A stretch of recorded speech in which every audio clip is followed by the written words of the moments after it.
Ya se lo anunciábamos, está con nosotros Carolina Chica, nutricionista del Departamento de Enfermedades Cardiovasculares de la Universidad Católica. ¿Cómo estás, Carolina? Bienvenida a ViSalud. Gracias, Paulina. Hola. Bueno, pero es que las enfermedades al corazón son una de las principales causas de muerte en nuestro país y sin embargo los síntomas en hombres y mujeres son distintos y los factores de riesgo tampoco son los mismos. Carolina, te invito a ti y a todos ustedes a que veamos la siguiente nota y después vamos a conversar sobre las medidas de prevención, si son iguales en hombres y mujeres. Veamos. Se ha transformado en un mito que los doctores están tratando de derribar. Las mujeres por años han pensado que la principal causa de muerte en ellas es el cáncer de mamas, siendo que las cifras son preocupantes en cuanto a los accidentes cardiovasculares.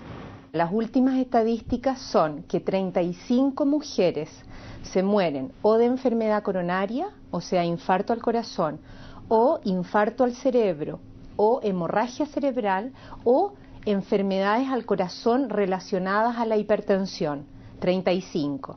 Y los hombres que se mueren diariamente en nuestro país por esas mismas causas son 36.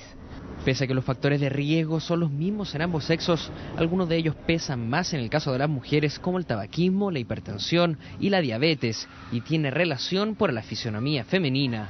Las arterias de las mujeres son arterias más pequeñas, porque tenemos un corazón más pequeño, pero también las arterias de las mujeres tienen una respuesta, que es una respuesta biológica de dilatación distinta al hombre. El tiempo de acción es importante cuando se presentan los síntomas. A diferencia del característico dolor del pecho y del brazo izquierdo, los hombres, en el caso de las mujeres es más complejo de detectar por los diversos malestares. Sienten un cansancio constante, asfixia, adormecimiento de la mandíbula, náuseas o diarreas, lo que les impide muchas veces detectar a tiempo lo que les sucede. Si bien la mujer está más protegida en una primera etapa por la secreción de hormonas, la prevención es fundamental para ambos sexos. Finalmente, los buenos hábitos harán que todos eviten tener un problema al corazón. Sebastián Fuentes, CNN Chile. Bueno, Carolina, veíamos en la nota cómo, si bien los factores de riesgo son los mismos en hombres y mujeres, 36, 35%, la forma como estamos hechas nosotras hace que obviamente los síntomas, y me imagino que las formas de cuidarnos sean distintas. Efectivamente, Paulina, la modificación de hábitos en los hombres y en las mujeres tiene ciertas diferencias. Principalmente los factores de riesgo que son modificables, el peso, la circunferencia de cintura tiene una medida diferente para hombres y mujeres, el tabaquismo, el alcoholismo, tiene medidas diferentes tanto para hombres como para mujeres. ¿Y cuáles son las medidas preventivas que pueden, por ejemplo, hacer las mujeres versus los hombres? Principalmente, bueno, en cuanto a prevención es muy similar las medidas, pero hay ciertos detalles que cambian. Hay que modificar la alimentación teniendo en cuenta de incluir más verduras y frutas y grasas buenas como omega 3, pero las porciones en una mujer son más pequeñas que las porciones en un hombre en la alimentación. Hay que tratar de disminuir el perímetro de cintura. Efectivamente, las mujeres deben tener menos de 88 de cintura para tener menos riesgo cardiovascular versus los 102 de cintura que deben tener los hombres para tener menos riesgo cardiovascular. Por tanto, el peso difiere también en el riesgo cardiovascular entre hombres y mujeres. Al igual que el alcohol, cuando se sugiere el consumo de vino, por ejemplo, para los hombres hay un tope de 2 copas y para la mujer solo 1 copa diaria de vino. Y esas son diferencias sutiles, pero que son necesarias para el riesgo en ambos sexos. Tú hablabas de la alimentación, los platos más pequeños versus platos un poco más grandes, pero hablemos de los componentes. ¿Qué tiene que tener una nutrición que pueda prevenir infartos? Principalmente tenemos que incluir primero ácidos grasos omega 3, que son grasas buenas.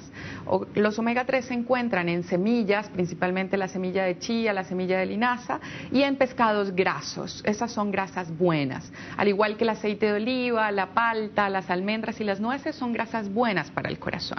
También hay que incluir mayor cantidad de verduras y frutas por los antioxidantes, y también hay que incluir granos, pero granos enteros, preferiblemente cereales integrales, versus pan blanco o arroz blanco blanco o fideos blancos, preferir los que son hechos con granos enteros principalmente. ¿Qué pasa con las legumbres? Las legumbres son una excelente fuente de proteína y además de fibra, que son muy buenas para prevenir también enfermedades cardiovasculares. Hay que incluirlas unas 2 veces a la semana en la alimentación. Y las carnes, porque obviamente se tiende a pensar y se ha dicho que obviamente que carnes blancas como pescado o pavo o pollo tienen menor porcentaje de grasa que incidiría en el colesterol que chancho o carne de vacuno.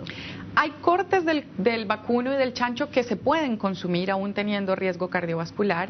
El filete, la posta, el lomo liso de la res son carnes magras, al igual que el lomo del cerdo o el filete de cerdo también son carnes magras.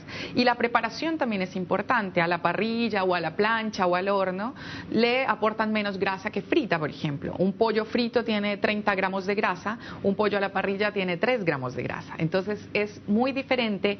La preparación también es importante en este tipo de alimentos. Tú hablabas de la composición de los alimentos y de los ácidos grasos buenos y de los ácidos grasos malos. ¿Por qué no hablamos del concepto de colesterol y cuáles son los ácidos grasos buenos y los ácidos grasos malos? Porque no toda la grasa es mala para el organismo, como tú decías. No, incluso el mismo colesterol es necesario. El cuerpo necesita colesterol para producir hormonas y otras cosas, pero hasta cierto punto. En la dieta lo que más aporta colesterol son las grasas de origen animal, la piel del pollo, la grasa de la carne, la grasa de la leche. Esas podríamos llamar las grasas malas en la alimentación. Perfecto. Las grasas buenas, lo que te mencioné, el omega 3, de las semillas de chía, del pescado, o el aceite de oliva, la palta, las almendras, son grasas buenas. Y eso hay que diferenciarlo porque no todas las grasas son malas. Perfecto. Vamos a seguir hablando del colesterol, Carolina. Ahora te invito a que vamos a hacer una pausa aquí en Vida y Salud y, por supuesto, después seguiremos hablando sobre este interesante tema. Quédense con nosotros.